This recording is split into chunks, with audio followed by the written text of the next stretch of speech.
Ako po si Chanlian Suriaco. 7 buwan na po ako dito. Ang pinakamataas kong late date noong January 2026. Under time ay wala at unauthorized absent ay wala din po. Ang highest sales ko ay noong December 2025 with transaction count of 115. Last month bulk order ko ay may 3 with total amount of 55,060. Bumaba ang EVR ko last month ng isa. Ang mga EVR ko ay mostly about DSR.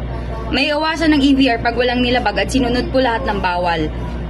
At huwag po kalimutan yung mga importante lalo na sa pagpasa ng mga paper sa office. Wala pa akong pending na IR. Worker review passable 2.31. Sa co-worker review ko ay may average na 2.31, good for passable po 6. May improve ko to sa pamamagitan ng solution oriented by always have a backup plan. Wag mataranta if sabay-sabay ang pending. Focus at unahin yung madali. Sa punctuality, may improve ko po pag going to work early, gumising ng maaga.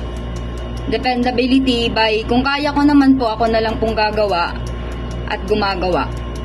Product knowledge, knowing or studying the products and familiarize the item. Sales skills by improving my communication skills.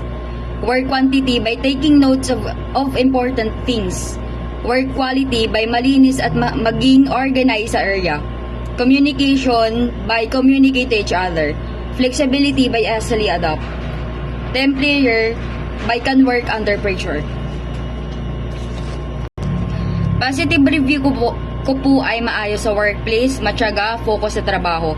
For improvement po, lacking energy, mali-mali, hindi attentive, disosi, mahirap pagsabihan, burara.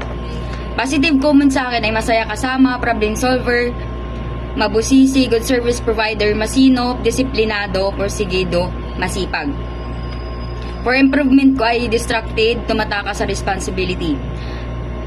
Need improvement sa sales, yung mga other comment ko po, need improvement sa sales, mas pagbutihan po sa mga gawain, ugaliin magkusa sa mga gawain at tignan ang mga gagawin.